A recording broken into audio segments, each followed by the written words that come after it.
Okay, welcome to the June video chat with fans. You may hear a little bit more noise because I have a fan blowing on me because it's getting pretty hot here. It's feeling like summer. Yeah, for video today, YouTuber Split Snakes donated some video footage. This is going to be Daggerfall playing. Now, I never actually played Daggerfall. I only played Morrowind and Oblivion. But I actually didn't want to pick this one because he has a lot of snow later on, and it does not feel like snow. But a lot of the clips people sent me were like 15 minutes long, or they were kind of choppy, or there were other issues. So if you have game footage you want to see appear, yeah, there we go, see appear here, you know, you can still send them to me. Like, I can check them out and pick one that I like. Okay, so announcements. Okay, well, probably everybody here watching this knows this because it's the video right before it, but I set up two new channels. One, Dead Game News, where I'm talking about dead games, games being killed off or brought back, and Accursed Farm's Junk, which will be any just extra video not really worth preserving in the long term. All the Planetside 2 play sessions will be on that. It may not seem like I've done much, even though I did a lot of smaller ones for the other channels, but this month I've been busy with all kinds of things. Right now, I'm working on 3 new videos, 4 if you count Dead Game News, be another one of those soon. And, people are saying they hear sounds in this stream. Is that... Okay, no, I think it's just somebody saying. Okay, well, if there's a problem with the stream, let me know. I tried to fix it. Okay, broke my train of thought. This is why these are informal and I'm not a professional at doing this. You know, this is direct fan stuff. Okay, so yeah, working on more videos. I'm planning to have at least 2 this month. Again, no promises, but that's the plan. Maybe several more. We'll see. But getting a lot of things going. I am almost caught up with non-birthday emails. I have sent out about, I want to say around 500 emails in the past week, 1 to 2 weeks. Been replying to all kinds of stuff. But there are actually a couple that stood out to me, but I'll get to that in a minute. So that's great because some people were offering to help with different things, and now I'm finally slowly getting on top of that. And of course, getting more done on the movie too. So just slowly making progress on everything. Okay, next announcement. Oh yeah, okay. The next video chat like this will be on the first Sunday. We might change that in the future, but I think that's July 3rd. So I think it'll be 4 p.m. Eastern Standard Time. You can double check me, but it's the first Sunday of next month for July. For Planetside 2, that's the next announcement. We had the first play session. It wasn't perfect, but it went a lot better than it could have. Like, I was worried I was going to get there and I wouldn't even be able to enter because there'd be too many people. Now, that was the case for some people, but the thing to realize is, again, it's because of how the game's designed. You're only going to have about a 1 in 4 chance of being in the same continent that I am when I'm playing. I don't know which one I'll be in ahead of time. So if you came there and it says you have a 45-minute wait time, don't wait. Try a different continent next time. So if the one where I am is full, well, that might just be the luck of the draw. Again, I like to find a game where just everyone could join, but this is the best we have so far. Let's see. So yeah, that went pretty well. I think I made a mistake in that I had a delay set up so that people, because I was anticipating people just descending upon us relentlessly, us just not having a chance. So I tried to have a delay to give us a little more of a chance. I don't think that was necessary. I think we had enough people that were able to sort of fight them off. So anyway, the next Planetside 2 session, we're going to try it again. Similar procedures last time, will be on the 18th. It should be a Saturday, I believe, July 18th at 2 p.m. Eastern Standard Time. There are several people who wanted to join, but like their time zone made it so that Sunday was too late. So we're gonna try it on Saturday. So, oh yeah, hey, while I'm thinking of it, if does end up being a big problem with the stream, like it's just disconnected or sounds messing things up, put a bunch of exclamation points like sound or something. So that way, if I see in the stream a bunch of exclamation points go up, I'll think, oh wait, maybe something's wrong, because there have been times when everything's set up properly and then Twitch cuts out or anything like that. I mean, don't do that unless there is a big problem. But okay, so getting back to announcements. So yeah, the next Planetside 2 session was fun.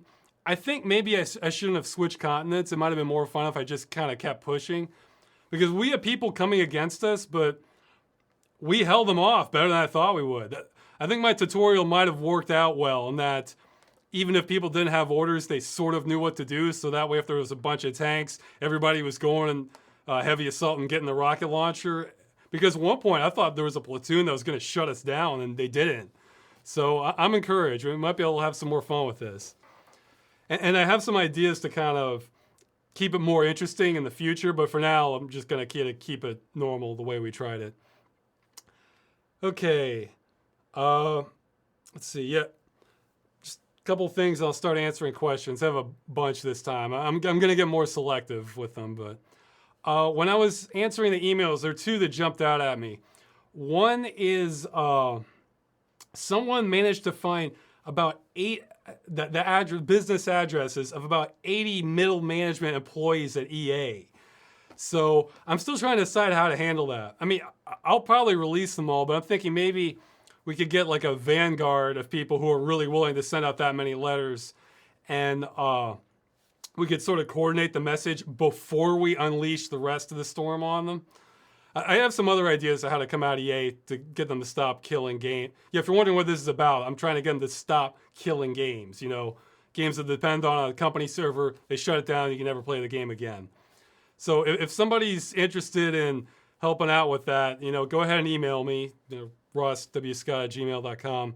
Maybe we can figure it out, and then I might release the rest of them later. But we might have a better chance of some of these people replying, because it's a lot more people, and they're a little farther down the totem pole that they might actually have time to respond and aren't expecting this. So we'll see. There hasn't been any reply back from the people I did contact, so we might have to aim a little smaller than spread outward. And the other email, this I guess is a little more serious than what I normally plan to cover, but kind of jumped out at me. This guy sent me an email. He was wanting to know thoughts on kind of hopelessness and suicide, because it looked like he was going to be homeless in the near future. Although this guy put in the email subject low priority, no hurry on replying. So I didn't. I checked that out much later, and then I realized this might be a suicide thing. First off, if you're feeling suicidal, you should try to seek help. But in this case, this guy sounded more like it was his circumstances that were like really stacked against him. Like he didn't have any family or support. I hope he gets the message and then just off himself. But he was feeling, but again, he looked like he was going to be facing homelessness because he didn't have a job, money, or any support. Well, I just wanted to say this just for anybody else who might be thinking this, where it's external circumstances that are causing you to really have thoughts like this. I mentioned it as sort of half a joke in the Cult Tycoon episode, but seriously, check out the Fellowship for Intentional Communities website. There are all kinds there's a lot of crazy places out there, and there are real cults on that site too. But there's a whole lot of them where it's just people who, like, the system's sort of collapsing for them and they want out. And, you probably will have to do a lot of farm work, but, there might be plenty of places that might take you in. So I just wanted to kind of communicate that to give people, I'm sure there's a real small minority of the audience, but to give people like that some more hope on the situation. Farm work and gardening all day might suck, but it beats hunger and death. So just wanted to kind of encourage people. There are ways out that don't involve killing yourself. All right. Okay. I just want to get that out of the way. Let's start answering the questions now. Got a whole bunch that people submitted. I'm going to be more selective about the ones I'm picking, but and then after that I'll answer questions in the stream. So I'll try and run through these the best I can, but we have a bunch. Okay. Forgoing any modesty on your part, if you could have any artist, dead or alive, any medium you please, capture your likeness in a portrait, who would you pick? Well, I don't think I'd really want a portrait of myself, but if I had to have one, I'm not overly familiar with enough artists, but I was thinking I probably wanted like one of two different styles. One would be just go all out, like this is a Renaissance or like 18th century like aristocratic painting, and and maybe even get like one of those like wigs, and just go like super classy, like I'm some sort of like noble statesman or something like that. And the other would be sort of in like how movies they'll sometimes have these like collages of all these things different happening in the movie that can look pretty neat, like movie posters like that. I think that'd be my other choice. Like this, I'm drawing a blank on ones, but one that's standing out to me. If you've seen the Aqua Teen Hunger Force movie poster, it's really over the top, almost like a heavy metal album. Maybe something like that. That would be my alternative. Like I'm a barbarian or something. It just go real over the top. So those would be my choices. I recently started watching Grickle's wonderfully weird videos due to your episode about Puzzle Agent. What is your favorite video of his and why? I think I like a lot of them. I think if I had to pick a favorite, I think it's called Channels. It's about this guy flipping through channels on TV. It has this real surreal comedy tone that I like to it. Okay. This one is a question about Deus Ex. I'm planning on covering the Deus Ex games before the release of the next one on Game Dungeon. So I'm holding off on thoughts on that. Which serious Sam enemy do you find the most annoying? I almost want to say everybody has the same answer, and that's the clears, those skeleton things that just sort of come at you and jump. Because they're not very satisfying to take down. They're just skeletons, and it's like they're trying to troll the player with you. Okay, let's see. Will we, your most loyal fans, will still be able to contact you after you become a billionaire with 100,000 of fans? That's a question like, gee, if I go back in time, what will happen if I bump into my grandfather? I mean, it's just, me being a billionaire is just not something I'm worried about. It's not on the list of likely things. I plan to stay accessible as much as I can. I mean, obviously, if there are like 10 million people trying to contact me, that's not possible, but I'd still figure out something to, have some sort of balance between talking to people and everything. But again, if I can just retain the fans I have, that'd still be an accomplishment in itself. Okay. Will you do a voice pack for XCOM 2? No, I don't have any plans. I think somebody already made one out of my all the clips that I've distributed. You're welcome to do whatever you want with my voice clips. Though if you're selling copies of it, that's not cool because, it's almost all for my content. But if you can make a voice pack for any game you want out of the stuff I've released. So, do you think exclusives are slowing down the progression of game development and that they should die? Yeah, I'd love that. Who wants companies paying off developers so that they don't release on so that there's no chance to release on the platform that you want? You're basically paying companies to keep games off a platform. So, I mean, who wants that? Actually, two people asked this. Hey, Ross, what is it about turn-based strategy games that you don't like, or turn-based combat? I don't like how it slows everything down for me. I mean, I just want to see the guys run in there and, either take shots or swing an axe or whatever. Whereas turn-based is like, okay, let's wait. Okay, swing. He missed, or like, he hit. Okay, now I got to wait for his turn. It just brings the pace of the game to a halt for me. Because, I mean, I'll play slow-paced games, like some of those puzzle games or graphic adventure games, but then it's sort of on me if it's slow. Like I'm trying to figure out what to do, or there's a lot of dialogue, so the story's being developed. That's cool, but I mean, in turn-based, it's just, I'm just waiting on the game. I know what I want. I want the character to fight him. I don't. It's just how my brain's wired. I'm not saying like no game should be like that or anything. I mean, there's obviously a lot of great games that have it, but that's what kills it for me. Okay, let's see. Are you afraid that you will not enjoy Half-Life 2 after doing Freeman's Mind 2? I think I'm already past that point, just because I've done so much with Civil Protection. I mean, with the Source Engine, just I look at Half-Life the way some people probably look at Photoshop. It's just almost like a tool to me now. I can't divorce me just enjoying it as a game from just the technical stuff of it. And plus, I've seen it a million times. So, okay, I might have answered this one. Someone's asking if Eddie from like Freeman's Mind is based off of anyone in particular. He's not, though. Though I've known some wily people before. Okay. Realistically, how much do YouTubers make off my single view? This is one question I cannot answer because, like, I think it directly goes against the contract of YouTube. It varies from person to person. So big people are going to make more than, medium or small people. But I can say from my experience, it's extremely low. A single view of a video per person, it's extremely low. So, don't worry about changing the course of history with that. Okay. Let's see. Somebody's asking if I'll do something for Talk Like a Pirate Day because I did the Freeman's Mind episode.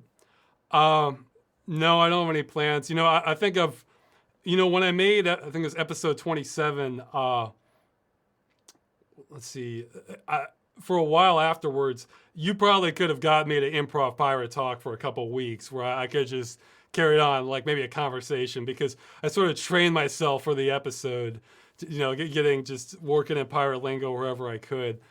But, I guess I've lost my sea legs since I've made that, so I'd have to retrain. But sorry, no plans for that. Someone's asking why I did Freeman's Mind and Half-Life Source instead of the regular Half-Life. There are a couple reasons. One, Half-Life Source is extremely similar to Half-Life in terms of the appearance of it. I mean, the water looks nicer. And one thing I love, ragdoll physics. I love ragdoll physics. Plus, I've been already making Civil Protection, so I was more familiar with the Source Engine's ins and outs. So I was able to kind of use that a little more to my advantage. So it just made a little more sense for me to just go ahead with Half-Life Source instead of the original Half-Life. Let's see. I don't know what else. Confusing chat questions. Okay. Have you ever been apathetic, pessimistic, or misanthropic? And it sounds like somebody's disgusted with humanity here. When I've had some real hell jobs, that's kind of apathetic, absolutely. It's like you stop caring about everything if your job is bad enough. As for misanthropic, I mean, I think I think what he's getting at is like there's people, maybe humanity doesn't realize how many problems there are in the world that we're maybe not addressing. I think the way to look at that is humanity is extremely malleable. Like we're very easily influenced by the input we receive and where we raise and messages. So you kind of have to look at the systems that are causing problems. I mean, I don't think I've really been misanthropic. I mean, if as far as we know, we're the only, probably not, but we're the only intelligent life in the universe. So I feel like humanity should be preserved basically any way we can. So no, I'm not misanthropic. But if you're disgusted with humanity, you're probably not actually disgusted with humanity so much as what's influencing humanity. So that's okay. I should keep moving with the questions. We have a whole bunch. Do you have any superstitions like a lucky sock or broken chair that you just can't get rid of? No, just about none at all. I mean, if I can't make my mind about something that's not that important, I'll sometimes flip a coin and just go with what the coin toss says. But I have noticed no correlation between anything I think like as a kid or when I was younger that think that might bring me luck versus actual luck. Like none at all. So no, I don't really have any superstitions. Have you used a Steam controller yet? In your opinion? No, I haven't. I don't. I'm not really going to be first in line for that. I usually only use a gamepad for. Basically, I am awful with a gamepad for anything 3D. You know, more than 2 dimensions. Like if it's a platformer, I'm fine with a gamepad. I prefer them actually. But if I have to, move around or aim things, I really don't like thumbsticks. I'd rather just have a full joystick because it gives me a little more precise control, or a mouse or something else. So, I mean, I guess if I were to do more couch gaming, Steam controller might make sense, but it's just not the top of my list for anything. Okay. Do you think the entertainment, he's thinking of more games and movies, has gone or will go drastically down in quality because basically huge companies are kind of taking over and they want to take less risks? I think somebody asked me that already for games, but for movies, I think, again, we're just going to see a split of things because, what? I think we're going to see a split of things where like the enormous budgets for things are probably going to get less and less creative because the people behind it don't want to take risk and there's so much money at stake. But for independent stuff, yeah, it's probably going to see just as much creativity than ever. Probably a lower budget, but I mean, that's already happening with games. With movies, it probably is to a certain extent, though movies, it's probably harder to get off the ground with distribution for that. Or maybe I'm just less aware of it. And anyway, it works out for me because my movie isn't going to be like the exact Hollywood formula you expect. I'm not going for something really experimental and weird, but I'm going to make the kind of movie I would want to watch. And that veers somewhat from what everything Hollywood's making. But so I'm not too worried. It's a problem I think will solve itself. But I don't think people will all just stop making entertainment. You have mentioned Diablo several times as a prime example of a great action RPG, aside from the fact that you like real-time combat as opposed to turn-based combat. What are the several other reasons you like it so much? And we'll see a game dungeon. I may do a game dungeon on it eventually on the Diablo games. And he's saying you like 2 better. There's maybe a couple things. I think the number one thing, to me, that Diablo just floors so many other games on is the atmosphere. I mean, you play Diablo, you feel like that's it. You're heading towards hell. You're gonna die. Like that's the tone it sets. It's intense. It's kind of scary. It's just awesome. And I guess like Diablo 2, they had a little bit of that, but it felt more like any other RPG. And it wasn't bad. It's just Diablo had that intense tone to it. Oh yeah, somebody's saying I skipped a bunch of questions. Look, somebody asked me 10 questions. I know I've answered half of them in the other videos, and the others just sort of I didn't have like great answers for. So maybe watch them in the other videos if you think I'm skipping a whole bunch of questions. But okay. But yeah, in Diablo, the tone was just so much more intense. Like listen to the menu music between Diablo 1 and Diablo 2 and tell me there's not like kind of a big difference going on there. I mean, that's the main thing. But I guess the other thing I sort of like is Diablo is made when like the classes were it feels a little more rough around the edges with like the classes and the character development and everything like that. So you can get like some more quirks or maybe exploits or unexpected things happening. Where it was 2 kind of felt like more streamlined with the way they wanted you to play it. So, I mean, that makes sense from a game design perspective, but I sometimes appreciate it when things are a little more kind of Wild West with you're not sure how the game's going to go. And I feel like Diablo had a little more of that. But yeah, it's mostly the atmosphere. It's the atmosphere combined with fun gameplay. Okay, I keep on moving. Let's see. Okay, someone's mentioning that, they've spotted a Carnival machine. I've been getting so many emails from people saying they've spotted Carnival. Like, I don't think I ever asked for that when I made the video, but I keep getting them. So I'm going to have to mention that when I do a follow-up video. Okay. I recently took a class trip to Poland, and you notice that the economy was very poor compared to the U.S. How do you feel about the Polish economy? Yeah, and it's kind of rough for native Polish people. In fact, I've heard there's like a saying here, like Poland has like Western Europe prices and Eastern Europe wages. I don't know. I don't know the intricacies of Polish politics enough to say much intelligent on it, but I can say I don't think Polish people on average get paid enough for the cost of living.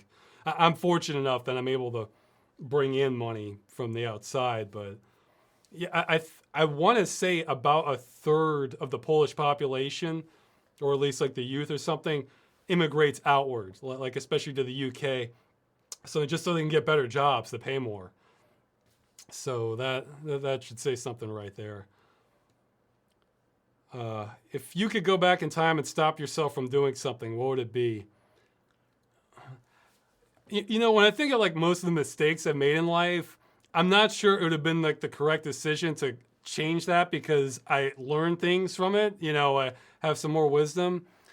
But I think if I had to pick one, it would be giving Machinima as the company as much time as I did and dealing with them as reasonably as I could when they were just dropping the hammer on me and I wasn't realizing it.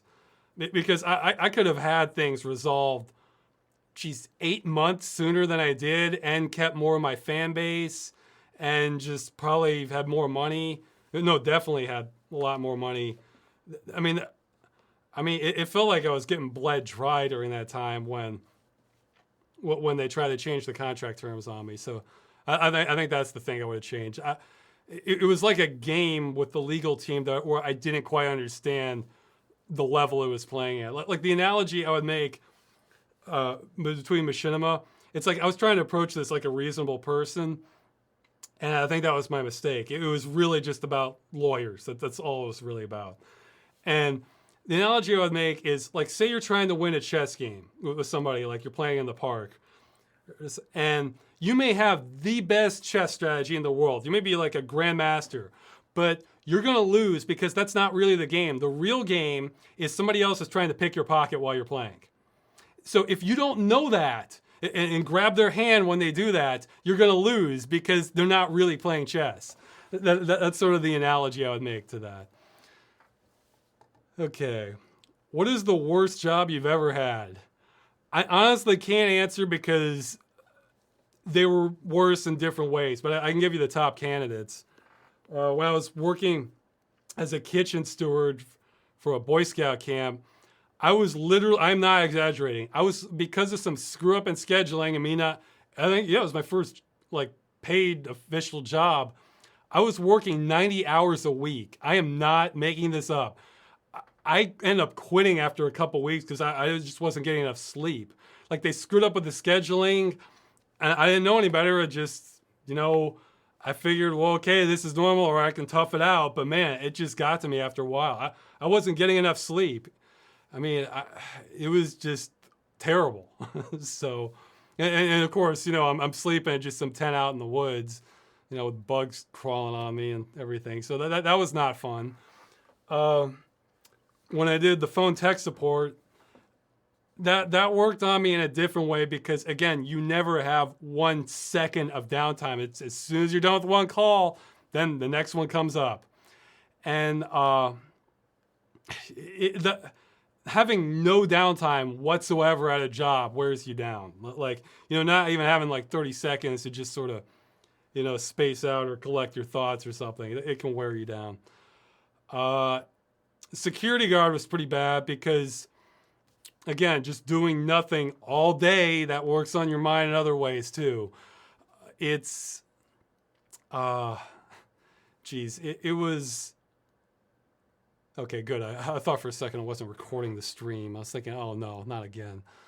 Uh, yeah, like when I had that job, I never had suicidal thoughts, but not one day went by where I wasn't thinking of my own mortality as a security guard, just because I had too much time to think, like and too much time not doing anything. And I also had a job for an entomology department where I was going out in the woods slaying these traps for gypsy moths, and that wasn't so bad, but no matter how I dressed, anything, I would have ticks on me every single night, like that I have to like pull out. And that's when I ended up leaving early too, just because I thought it was just a matter of time before I was going to get Lyme disease. So those would be the top candidates. The best jobs I had were probably ones that paid very little or minimum wage, where I was doing computer repair work or building systems, just because the atmosphere was a lot more relaxed than those. Yeah, okay. For Game Dungeon, are you going to try to get your hands on obscure vintage computers to play the games made for that system? No, for a couple reasons. One is I have limited space where I am. So that kind of, having, I don't really have the space to be just collecting all these different systems. Plus, most of my interest is in the games themselves, like if this is an interesting game. And for these real old ones, a whole lot of them are emulated. And I'd rather just be able, I don't know, I take some security knowing that I can run an old game on a modern system, because I don't like having like the game tied to the hardware, knowing if that hardware fails, then I can't run the game anymore. And I like knowing I can run a game. I mean, that's a lot of what drives me about companies killing off games. I hate that feeling, I like being able to take my time and get around to a game whenever I want. So, yeah, I don't have any plans on covering old hardware. Go to Lazy Game Reviews for that. I'm sure he'll pick up the slack there. Okay. I am now working with a new 3D printer, and I'm prepping to start making that mouse. Well, check with me on the design. I'm not sure if that ever got, I'm not sure if that ever got straightened out. Are there any particular types of mouse switches you prefer? I am a Zowie fan myself, but I play a lot of first-person shooters. I'm not knowledgeable enough on mouse switches to have like a strong preference for it. It's more the shape I care about. Zowie, I know, I could be wrong, but I think all of their mice are ambidextrous, but only one side. Like you have to pick the left side or the right side, and then the buttons won't even work on the other side. So that's no good for me. I like a button for each finger. So yeah, if somebody wants to make a 3D printed mouse shell for me, feel free to contact me. I think I replied to everybody who's offered to, but maybe I missed one. Okay. In the comments section for your video on Helios, you mentioned 2 possible Game Dungeon episodes that could put you at risk or put you on a no-fly list. Are you still planning on making those? I don't remember 2, but 1, yeah, I think so. But it'll probably be next year because it'll be holiday related, and I sort of missed my chance this year. So, but yeah, I think I will. Probably not. The longer we go, I feel like the United States has more and more to worry about besides me. So that makes me less worried about that. Let's see. How did you render the intros for Freeman's Mind, like the little episode flybys? That was made using the source recorder.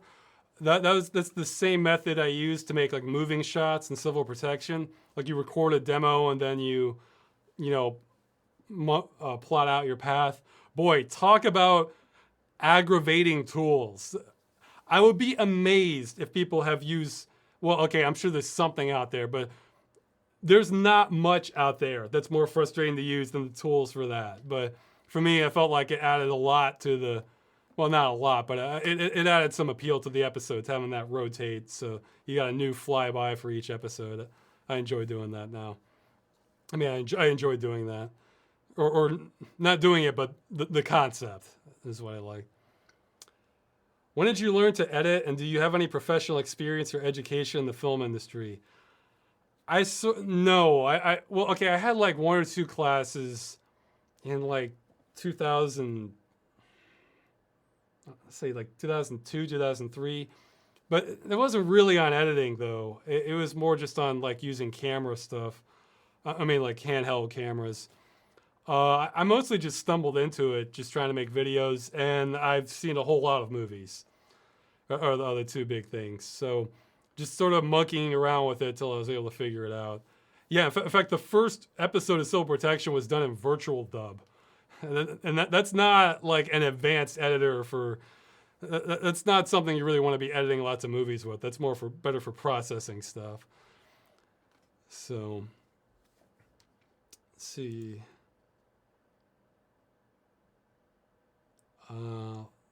Speaking of Helios, has anyone beaten Helios 2 that you are aware of? No. I got one email from somebody saying they would let me know when they beat it, and then I don't think I ever heard from them again. Or hey, maybe that's what happens. Maybe they really did beat it and something happened. Okay, so somebody's asking if I and my girlfriend have thought of moving to the UK because the Polish economy is bad. Again, I don't know if I could afford it because the cost of living would go up. And plus, my girlfriend's family's here, so, you know, makes sense to stay here for the foreseeable future. Jeez, I might be sweating on camera now. It's hot. Let's see.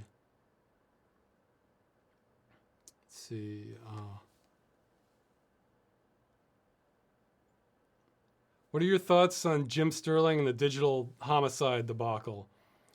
I don't know too many details. For everybody that doesn't know, I think Jim Sterling criticized this game that wasn't good, and they're threatening to sue them, and then they made all these kind of, or no, I think they're doing more than threatening to sue them. They're trying to, but from what I've read, it just sounds like a really aggressive idiot on the side of the game maker. Like I read this article that they made just all these mistakes, and they don't even have like a legal standing to begin with. So, I mean, it sucks when like for a small person gets sued because they may not be able to afford the legal counsel. But I think Jim Sterling, he's well enough known that even if he doesn't have the money, he could probably get some pro bono help. Okay, I think I'm winding down on the questions. A few more here, then I'll start taking them from the audience. Okay. Oh, did you cover everything, or were there things you didn't get a chance to cover in Oil's Well? Yeah, the Civil Protection episode. It's not that I didn't cover them. It's more that I had less information then, or it. See, I made Oil's Well for an environmental contest that they were giving away prizes for machinima, and I actually felt bad that they didn't have more than they did.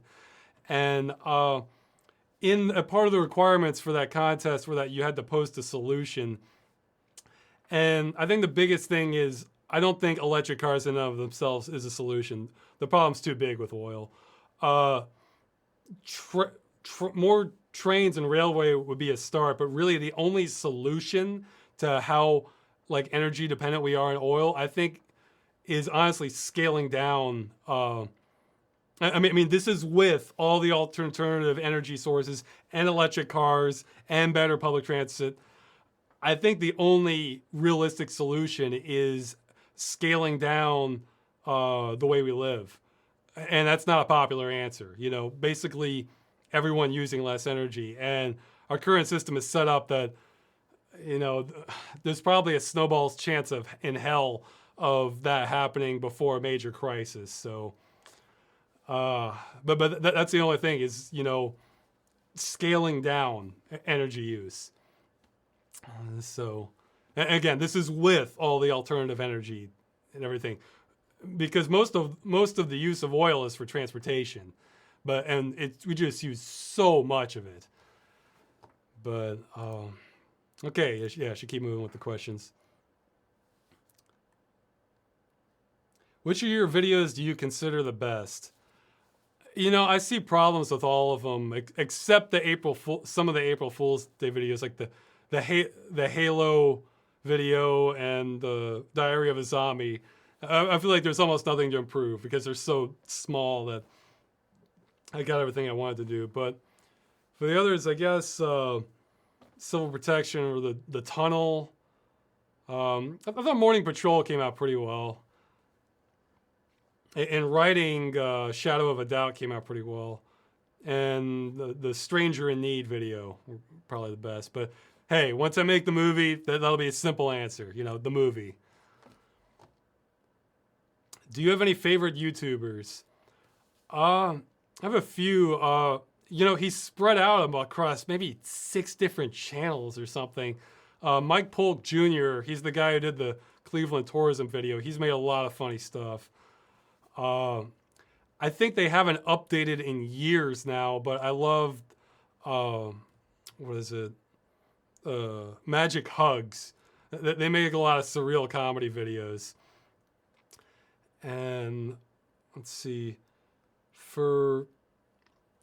I of course watch Angry Video Game Nerd when he makes like new videos and enjoy his stuff. I generally just prefer stuff that's like sort of thought out and scripted and they try to be real funny. My favorite stuff isn't usually the sort of spastic something where somebody's talking like every 10 seconds and like super high energy. But yeah, you're welcome to give me recommendations for just sort of surreal comedy stuff. Let's see. What game do you think is the most complex and deep that you have played? And okay, well, I haven't played a lot of 4X. I've barely played any 4X games because those would probably be the winner on those. But geez. There's one I got a ways into, and then I finally just sort of gave up on it because it was getting... I'm drawing a blank on it. But, Space Rangers, I've played 1 and 2. Even though I don't like turn-based combat, that one sort of sucked me in, because Space Rangers has, like, 7 different game genres or 2 buried inside of it or something. That one's pretty complex. For strategy, I played Supreme Commander. I enjoyed that quite a bit. There's a lot of elements. And then I know I'm forgetting something, so... Okay. Which game did you actually learn something from? Let's see. And to the other question, I haven't played it yet, but I know I'm going to at some point. The new Total War Warhammer thing. That one looks very complex, but it looks very cool too. So it might be a couple years from now, because that one's probably going to be pretty CPU intensive. But I'm sure I'll play it at some point or give it a full shot. Okay, games I've learned something from. Let's see. Sam and Max Hit the Road increased my vocabulary some because they're throwing lots of words in there. Like I remember one sentence, my mind is a swirling miasma of scintillating thoughts and turgid ideas. Yeah, there's a couple of vocabulary words in there for you.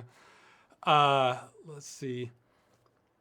There's a lot of them that, like a lot of graphic adventure games, sometimes, especially like contemporary ones, well, they'll have like sort of historical fiction where there'll be some real history, but then there'll be like a sort of fantasy element as well. Like Gabriel Knight 2 had a lot about was it Ludwig II of Bavaria? Let's see, Indiana Jones and the Fate of Atlantis had stuff about like sort of, was it Archimedes, I think? It was either Archimedes or Aristotle. Now, shows how well I remember now. But they had some real history mixed in with the fiction. The Dagger of Amun-Ra had some stuff about, well, really just some stuff about, I don't remember when that took place. It's either the 20s or the 30s. Yeah, like, well, I was kind of young when I played that, but I didn't know what a speakeasy was until I played that.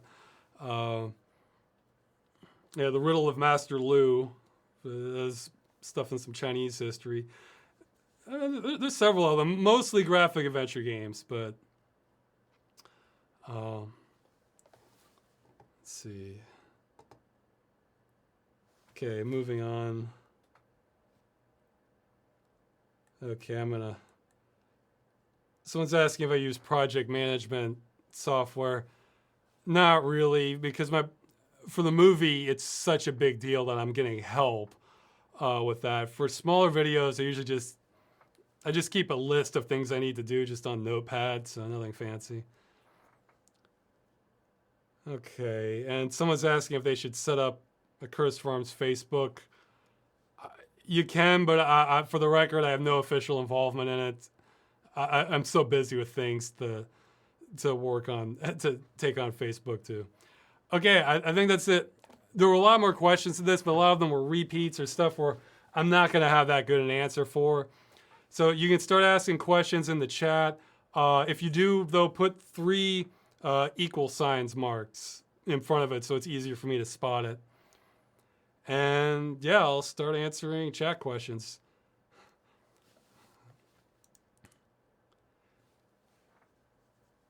Let's see. Okay, there'll probably be a bit of a delay, and then I'll probably get a whole bunch. Okay, so somebody asked one that wasn't using the format, but I spotted it. He's asking when we'll hear from Craig Mengel, the co-actor from Civil Protection. Hey, when we do another Civil Protection, I mean, he is going to have a spot in the movie. Somebody asked about that earlier, though I'm not going to say much more on the movie in terms of the plot and everything. Let's see. Will you take any fan base made games? I could check them out maybe, but man, it's been a juggling act in terms of time. Though a lot of stuff I'm working on should allow me to cover more games and get more done. Even though that seems counterintuitive, but hopefully we'll hear about that this month. If not, almost certainly next month. Okay, this is just silly quite. Well, someone's asking how keep my teeth so white. I go out of my way not to use whitening toothpaste because that doesn't stuff like silica, which I've read sort of grinds down your teeth a little bit, and why do that? So I brush them. There you go. Man, it's hot. What's your opinion on locking cosmetics behind merchandise for skins and stuff? I think that works great for free-to-play games because, if you really have to have, because that doesn't interfere with the main game, but, if you want to throw some money towards the developers, that's the way to do it. I think where people start getting cynical, and I don't blame it, is when it's for like a brand new game that you've paid full price for. But there's a lot of other people who are. I'm almost never playing brand new games, so it's not much of an issue for me. And there's other people who are on top of that sort of thing a lot better than I am. Let's see. Okay. They mean to lock a in-game skin behind a real life plushie toy or something. I don't know. For me, that doesn't significantly impact the game, but I get, well, okay, I'll save the rest of this for Ross Rants or something. Do you enjoy answering fan questions, or is it more like you feel like something you should do? Probably depends on the question, I guess. I'm fine with talking with people this once in a while. And plus, the longer it goes, I get a little more worn down. But that can be true of a lot of activities. So, in some cases, I'm really glad to be able to address fans because, somebody on the internet will answer the question. It'll be completely wrong, and then because I don't say anything, that's the common knowledge. So I love being able to clamp down on stuff on misconceptions. I love being able to set the record straight on things if there is a problem there. Okay. Somebody's asking about Sunless Sea. I mentioned that either in the last video chat or the one before it. Oh yeah, hey, speaking of which, if anybody just has a whole lot of time to kill, if you want to go through this video or the previous ones and once this goes up on YouTube and make timestamps when I'm talking about a specific question, I will add that to the description and maybe even later have a big log of it on the website or something. But I just don't have time to go through that myself. But hey, well, I can even maybe give you credit if, assuming 4 people don't do it at once, then it gets kind of confusing. What books have influenced your styles of filmmaking? I don't know if many books have. It's more movies, and it just sort of. It's one of those things. I don't know how consciously I am aware of it. It's more like small scenes that'll influence me for something I might be trying to do, or maybe something an actor did. I'm sure all kinds of things influence me, but like with the movie, I know it's like a combination of several different movies that are influencing it, but I can't even think of what it's like exactly.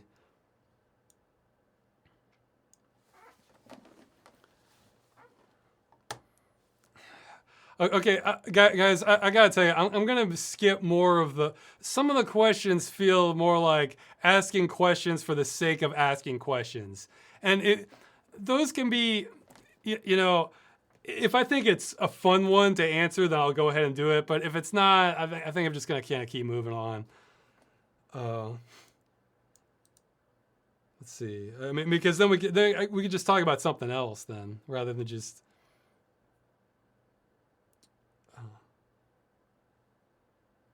How close are we to the next follow-up video for Game Dungeon? I'm gonna try and get to it. It's just been a big juggling act. Again, I answered about 500 emails and got on top of all sorts of things and the project stuff. So I am grinding away. I'll try to get to it as soon as I can, but follow-ups can take more time because I have to go back and get footage from all those games again, and then figure out what I want to do with title art for that. But I am going to try and get more on top of it. But I can't have any dates for you. Sorry. The next Game Dungeon probably, it's not going to be one of those.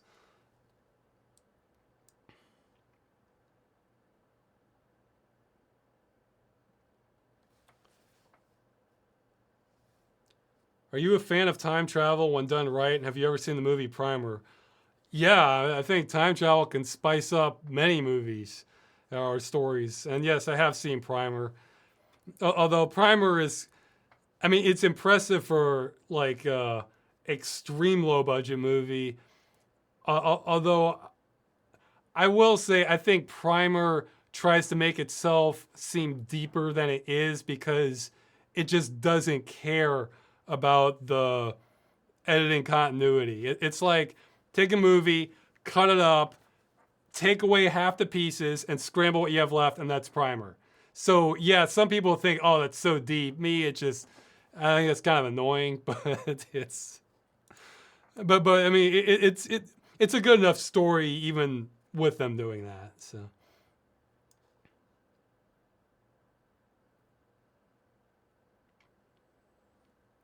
Are you aware of other YouTube channels that are similar to yours, that they review old or interesting games with a tinge of humor?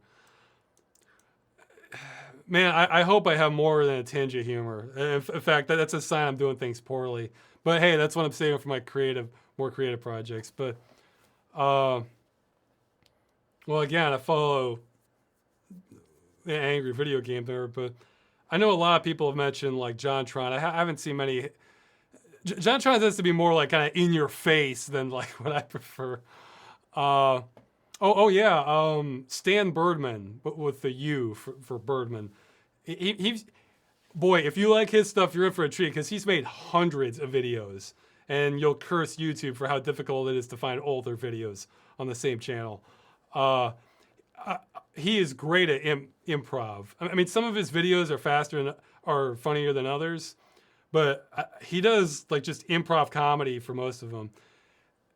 Probably my favorite from his is I think it's called like Sonic 3D Blast No Sleep Till Brooklyn, because he's done 2 on Sonic 3D Blast, but one of them he's telling a story. It's just so funny for me. So yeah, I would Stan Birdman. I don't know. I'm sure people will give lots of suggestions in the comments, but I mean, Lazy Game Reviews doesn't do too much comedy, but it is good good presentation though. Well, of course, Weird Video Games. That's probably my favorite of the ones I've seen.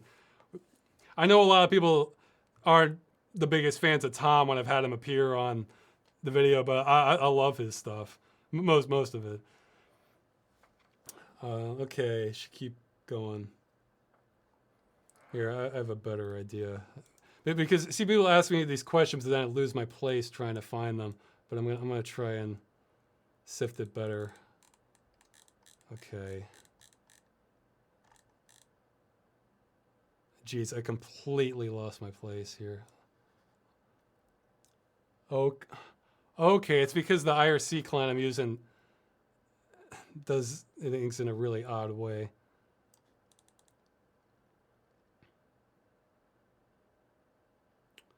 Okay, so sorry, it's taking me a minute to find out where I left off, and okay, getting closer.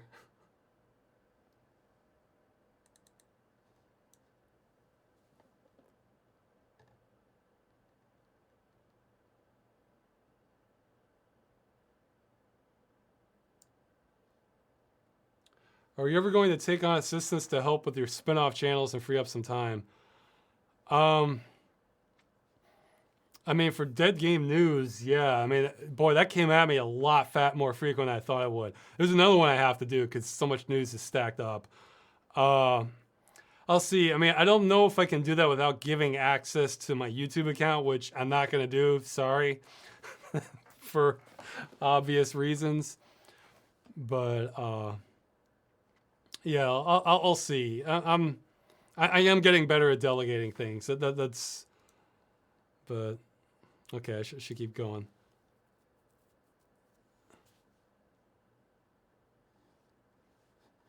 Okay, I'm just sort of skipping the questions that I'm not like that aren't really grabbing me here.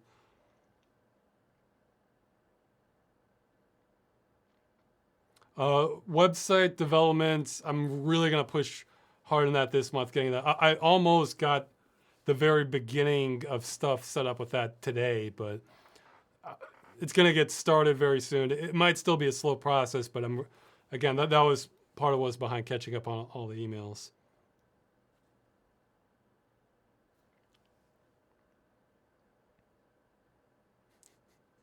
If Elon Musk offered you and your significant other seats on a rocket, would you consider immigrating to Mars? No. For multiple reasons.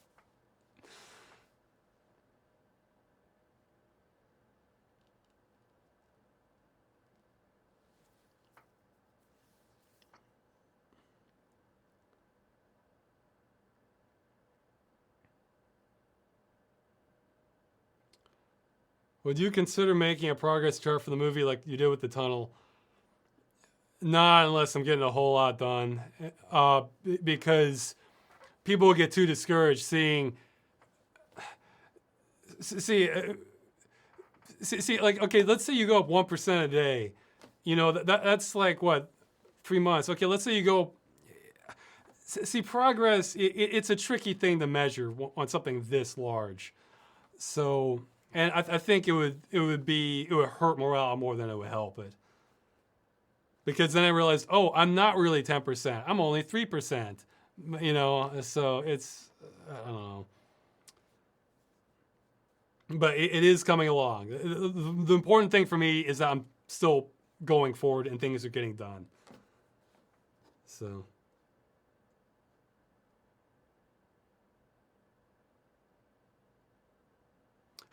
We saw you playing a real-time strategy game. How good are you at the genre in general, depending on the game? I'm pretty good. You know, in fact, maybe I'll do this sometime just for the hell of it. I was considering doing, because I know some games I don't look like I'm very good at, and I'm not in some of them. But there's a few I'm pretty good at, and I was thinking maybe sometime I might just just for the hell of it, do a live Twitch video, see if I can beat the last level of Supreme Commander on hard without loading. So see if I can do that. I think I might be able to. And the other one, which I haven't done that because I've done saves and loads, but but I think I might be able to. And the other one, well, this wouldn't be strategy, but the last level of Serious Sam's second encounter. See if I could do that on one life. I've gotten to the final boss on one life, but then I died. But man, there's one section right before that in Serious Sam's second encounter where things can go wrong. but that might make for an interesting Twitch stream. Okay.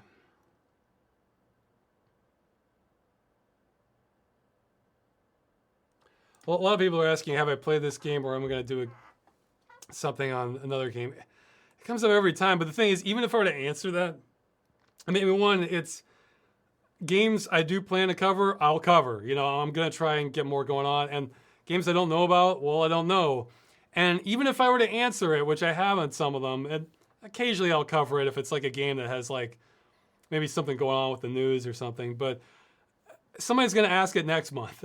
That's how this stuff works.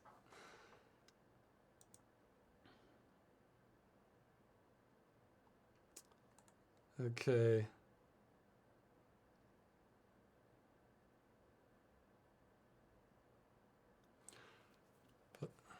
There's some genre of story that you can't stand at all, even when it's average. Well, I'm not big on romance stuff. Let's see. I don't. I mean, I'm not saying I can't stand it because there are some good ones, but I've said this before, but I know this will disappoint lots of people. But I tend to not be the biggest fan of just anime-related stuff. Because there's a lot of anime tends to follow the same kind of formulas for things. And there tends to be a lot of melodrama in them too, which I'm not the biggest fan of.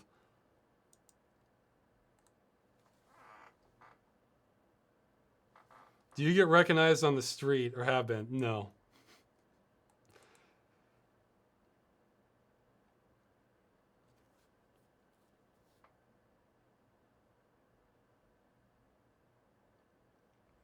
What do you think of the Metal Gear Pachinko mess? Well, I think yeah, somebody mentioned Jim Sterling earlier. I think he tends to be on top of all things Konami. They're not doing it. They're not doing the video game industry any favors.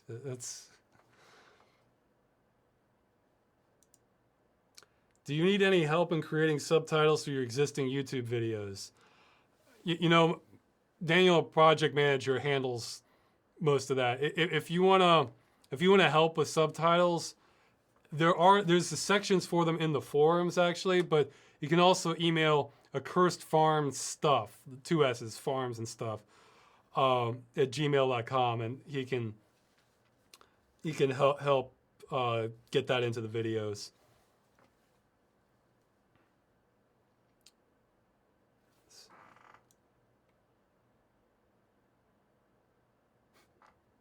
Do you know that this stream is appearing on Planetside 2's website right now?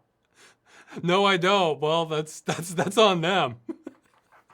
Okay, yeah, sorry if you join this expecting Planetside 2. It's just on the same Twitch channel.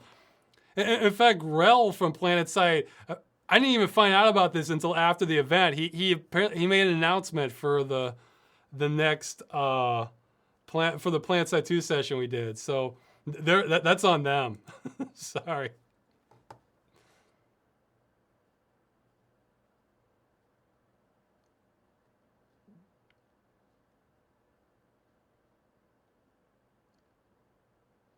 Have you ever denied yourself basic hygiene and survival-based needs for your videos? And I guess, yeah, I sure have when it comes to deadlines. That's why I try to get away from that as much as I can. Sleep, especially, God, that cutting sleep to make deadline, it feels horrible and it tends to not feel worth it. But then I don't know. I feel like I will have. It's like a personal failure for me if it's like a real important episode and I'm not going to make it for the deadline, and the deadline's important, like a seasonal thing or something. I think I've made almost every single one except the Civil Protection Christmas episode. That one was just late. It just put myself through hell. I gotta have to stop doing that. This is a bit off, but if I paid for it, could you record an MP3 for me and put it on my voicemail for my phone? I will Yeah, for something that simple, sure. I mean, I'm assuming it's not something like super vulgar or, hate speech or something. But yeah, normally I'm too busy accepting other chats, but that's so simple that sure.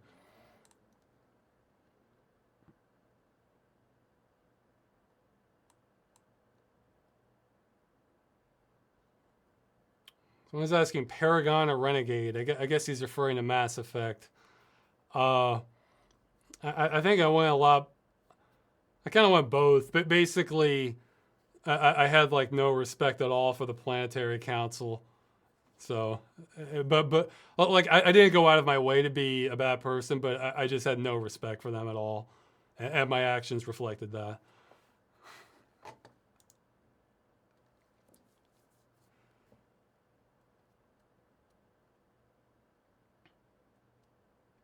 Thoughts on Paradox's grand strategy games? I think a lot of those are turn-based, aren't they? Like, I said I'm going to try out the Total War game, but I think only part of that's turn-based. Like, I can handle a little bit. If it's just like big empire-changing decisions, do a little bit of that, then get back to the real-time strategy or combat, then okay. Like, I can handle a little bit, but... So yeah, I'm not as familiar with Paradox's stuff.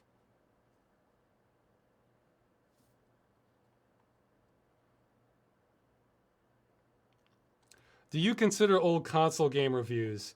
And can we send you stuff for you to review at some point? I have mixed feelings on that because, there's more hurdles to go through. Because one, I don't have these consoles, so if I'm doing it, I'm emulating it, and that's, the piracy element might. Yeah, I don't know. Some people get pretty divided on that. Two, they tend to be way more protective of that. Like I'm not touching anything with Nintendo. Yeah, I had a clip of Super Metroid for like 10 seconds in a video, but that's about it. Nintendo is known for going on the warpath for that sort of thing. Sega probably less so, but when I'm covering games that just nobody's even heard of, don't have to worry about that so much. I mean, because what I'm doing is fair use, but a copyright claim, they may or may not care about that. Third, I'm more familiar with PC games, so I have a better idea of what I'm talking about. Fourth, there's more people covering old console games, so there's less. Yeah, I mean, some of these games, no one has covered, and I don't mean just like BitBop, but I'm trying to remember, or very few, or like somebody's made it but it has like 50 views, so.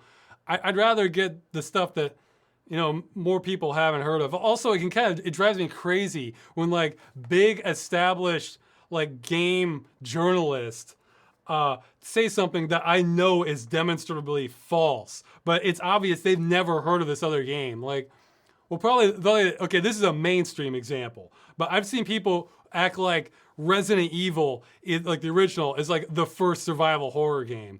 I mean, yeah, I think they might have been the first to use that term, but Resident Evil, extremely derivative of the original Alone in the Dark. I mean, even before then, there were survival horror games, but to act like Resident Evil is like the first, it just shows wanton ignorance of games. So I feel like I'm kind of focusing on PC or maybe Commodore 64 games or some Amiga stuff. I'm kind of more likely to sort of patch up some gaming knowledge that might not be so well known. So they're not really top of my list, but I could consider it in the future. It's just a culmination of several factors.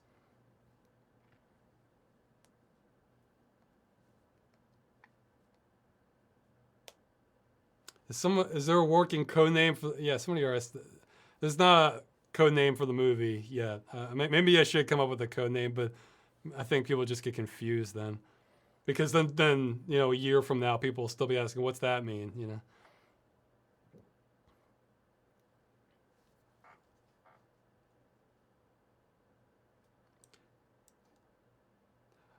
Okay, shit. Okay, here's something about the emails. If you have an email to ask me something, or you just have information to tell me, send that to rosswscott@gmail.com. If you have stuff related to subtitles, or you have questions for the next video, send that to accursedfarmstuff@gmail.com. So basically, emails that go to me, like send that to rosswscott@gmail.com. And for stuff for these videos and subtitles, and sometimes other miscellaneous things, those go to the Accursed Farm stuff. I realize it's confusing, but it's helped out. So somebody's asking about the TSW graffiti that I mentioned, the Secret World. Yeah, I think that's related to like a Polish football or soccer organization. So lost some of the mysticisms.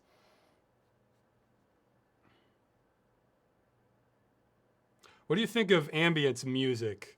He's putting in quotes. The music that's slow and sounds atmospheric. It can be nice if it's good. Just, yeah, it's not going to be the most memorable, but yeah, it can be nice to listen to. Ross, a new channel has started posting Gordon's Mine in the series he plays through Half-Life while narrating. What are your thoughts on this? Yeah, that's fine. Hey, maybe he's just a big fan, I'm not against people doing the same thing I did. I don't have a claim to Half-Life or narration videos. I mean, if he was taking my exact same jokes, I think I'd like for him to put me in the credits. But other than that, I was lucky enough to have the idea and be up first on the scene with it. So it's probably nothing I'm going to go out of my way to watch, but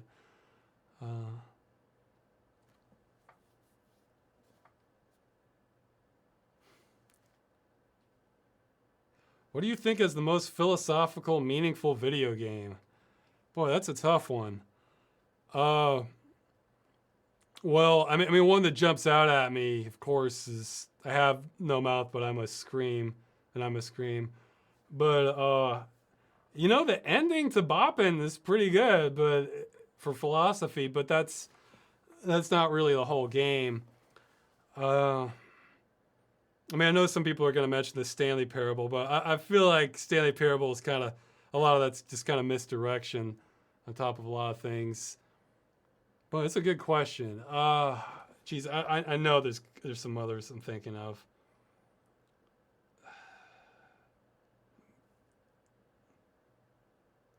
This is bugging me. I know there's some I'm missing, but ones where they're just okay. Silent Hill 2. I mean, there's some philosophy going on there. Like, I mean, it's much more subliminal. But there's definitely some stuff going on there. Okay, somebody's asking about best and worst games. I don't know. Don't worry, I'm going to be covering some bad games on Game Dungeon before too long.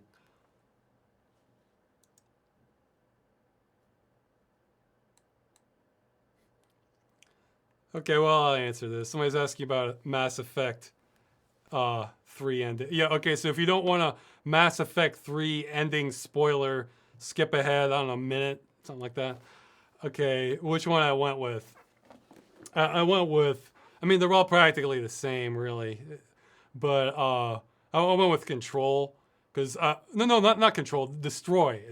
Like the Reaper. They made it. They built up the Reapers so much in all the games that like these are just like the biggest threat imaginable. So it's just like, oh what? I'm just gonna backpedal now? No, that's it. I came here to destroy them. We're gonna destroy them. That's it. So okay. I can sense probably the heat, but I can sense my brain's kind of going.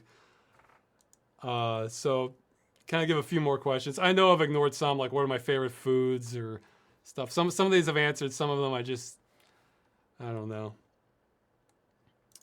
Russ, what do you think of Kelly Bailey's soundtracks? You know, I don't know what else he's done besides the Half-Life games. I should listen to more of it. Kelly Bailey, his music is sort of like, I don't know, 10 to 20% of it I think's really good. The rest of it's just kind of, But I'm only basing this off of Half-Life and Half-Life 2, so.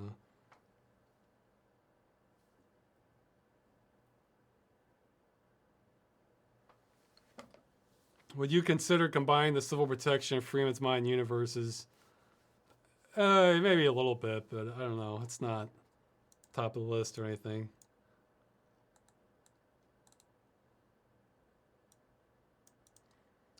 Talked about Ghostbusters trailer last episode. Oh, okay. He's asking what I thought about James Rolfe not reviewing the new Ghostbusters movie. Sure, good for him. Hey, I am not. I practice the same thing. Like, I have not seen the new RoboCop.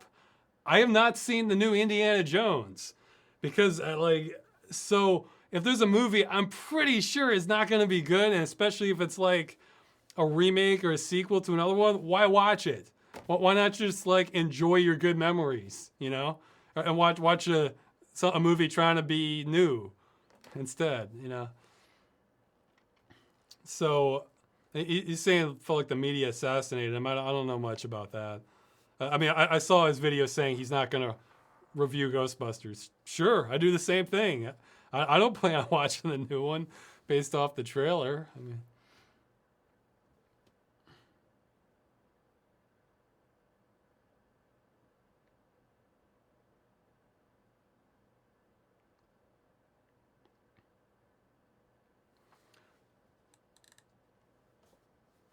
do you think Dragon Age lives up to Neverwinter Nights, or was it a step backwards?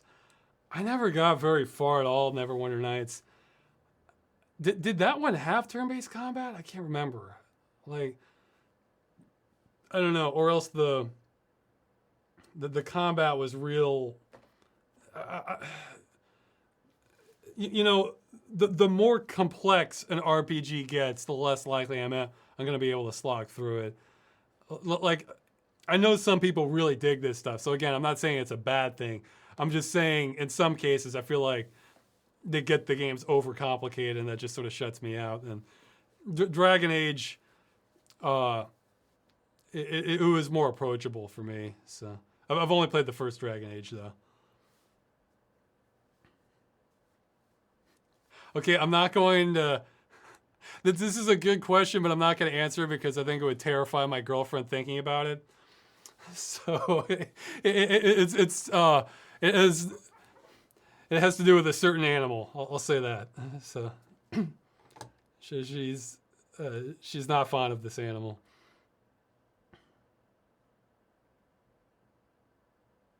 What did you do once you got out of high school? College or tech school or what? I did college for a year, and then like after that, it's like I had this pattern of like working 6 months and then like going back to school for like a year, and then working 6 months and going back to school, because I was just trying to figure out what to do. And plus school expensive. So working, you know, people now may not even have that luxury.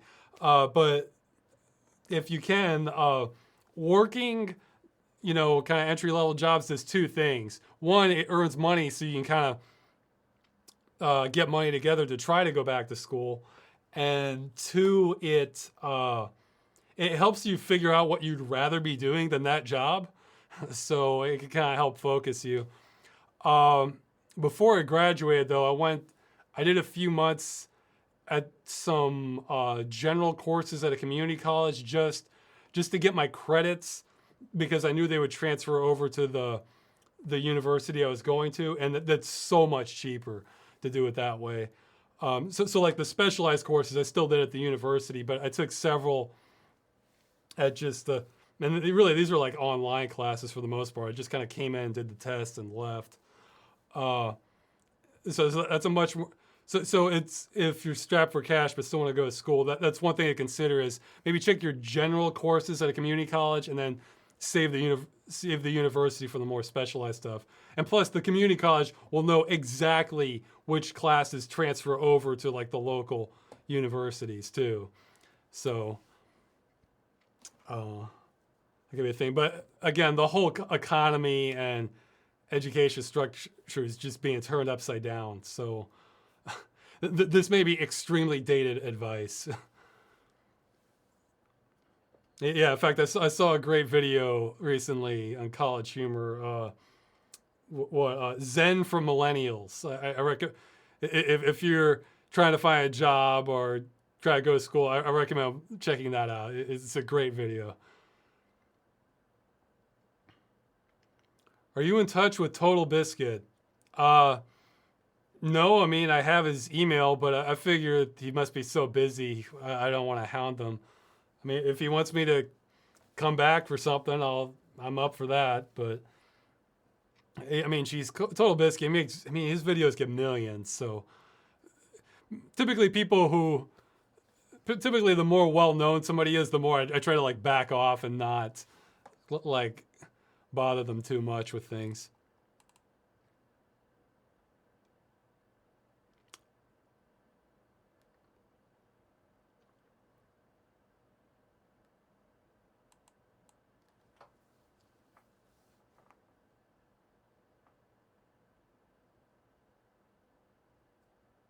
Have you seen any Star Wars movies produced since 1999? Yeah, I've seen all the major Star Wars, the episode ones. Have you seen Red Letter Media's Star Wars reviews? Yes. Look, Red Letter Media's Star Wars prequel reviews. Look, I know my videos can be like pretty good sometimes or okay, amusing. Look, that stuff is genius, all right? Like, I don't think I'm ever going to be that good with my reviews. It's just amazing. That's what I have. Plinkett's reviews, Mr. Plinkett. I think it's just genius, the prequel stuff. So I don't think I'll ever be that good. With my original movie, I think that could be really good, but that's sort of a different flavor than like a funny review. So I think stuff like that kind of helps keep me humble because it's like I know I'm not that good. Okay, let's see. I'll pick out 3 more, then I'm gonna stop. Okay, guys, because I want to go eat. And this is more the length I was hoping for this stuff anyway. And sorry if you're getting discouraged that I'm getting more discriminatory towards the questions, but I think it works out better for me.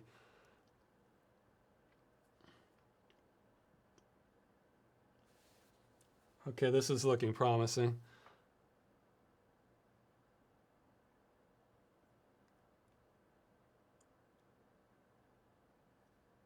How do you feel about games failing at the general aspect of gameplay but succeed in other areas such as storytelling, character and world building, writing, etc.? Okay, you're saying games that come to mind are Planescape Torment and many early survival horror games. Okay, well, I haven't finished Planescape Torment. I need to finish it. I didn't think the gameplay was that bad, so I wouldn't call that a failure. And even in survival horror games, you saying the mechanics haven't aged well.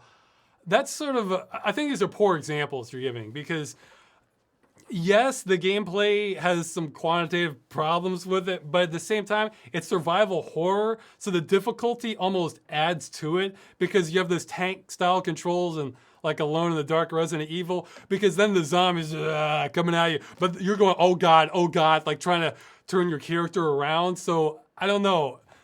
Again, it's not the most fun, but it sort of worked for it. But for modern games, it's definitely going to hurt the game because people want to be able to play through it. It's sort of a minor disappointment for me because if that happens, I was thinking, because I wanted to play the game, and then I know I'm just going to watch a playthrough instead. So.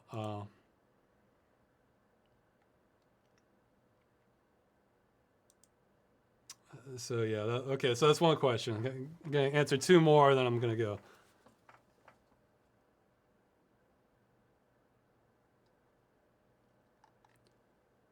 Okay, this one isn't bad. Do you feel that some movie storylines go fast, as if they were trying to rush things to get a scene done? If so, how do you think that can be avoided? That's like, I mean, if you're talking about Hollywood movies, yeah, that happens frequently. Some of those, it's amazing they even got together. Like, I think, like, if somebody wants to help me find out where, I know I read this somewhere. Maybe somebody can find out where this happened. But I want to say, like, the script to Doom got rewritten 31 times. So, yeah, you might run into some hiccups when that's how things are operating. And I think, was it the third X-Men movie, like Last Stand? They were filming before they even had a script. So it's sort of the Hollywood system that's sort of the problem with that, because you have limited funds. You'll have producers that have big egos and want things changed around, or who think they're better writers than the actual writers. It's just gonna be a mess. With independent films, it tends to be one of two things. One, not enough money, or two, occasionally, especially for more artsy ones, you'll get independent filmmakers that forget that, an audience, that maybe they should make this for an audience and something people want to watch, whereas the video is more about something that's really just them sort of working out their personal problems. And, maybe people don't want to see that.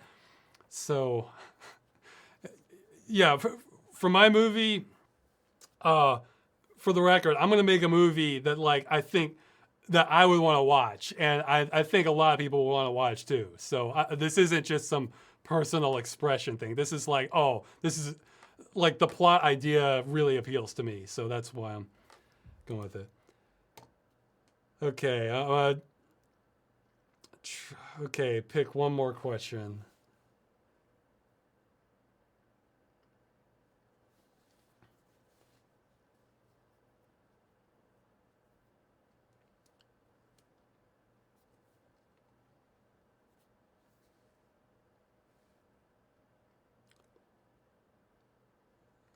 Okay, well, I'll do two just to do real quick.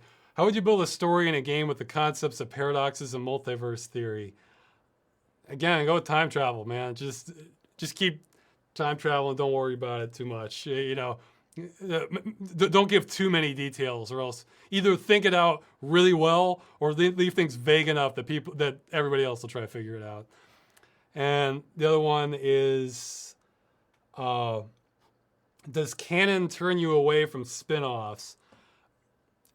No, I mean, like, I think, like a spin-off story or something, it all comes down, how good is your story? Like, if it's good enough, I feel like it almost doesn't matter if it breaks canon or not. I will say my favorite example. Okay, this remind me of something else. I have two favorite examples of canon breaking, just because it wasn't really good. It was just so audacious. One was for the show Prison Break. Okay, there's a bit of a spoiler. They kill this one character, and they don't do it in a subtle way. It's like this guy's he's in an armored van, and it gets hijacked. They open up the back doors, and like this team of guys in ski masks just unload shotguns on him at point blank range. I mean, they don't show it, but doesn't leave much to the imagination. All right, and then like a season later, he just shows up. It's like, oh, I thought you were dead. It's like, yeah, that was exaggerated. Like, what? You know, that's it. Nothing. Just like, oh yeah, you only got shot about 5 times with a shotgun at point blank. But yeah, I'm fine. You know, like I'm fine. I'm not like, I don't even know how you'd survive that. But even with body armor, especially point blank. And my other favorite example of cannon breaking, again, just because it's so audacious. Okay, this is a spoiler for Star Trek Voyager, so just turn this off if you don't want that. What?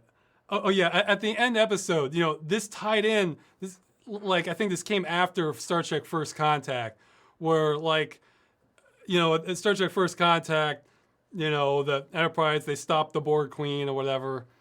I think that was all a mistake anyway, just giving the Borg a leader, but whatever.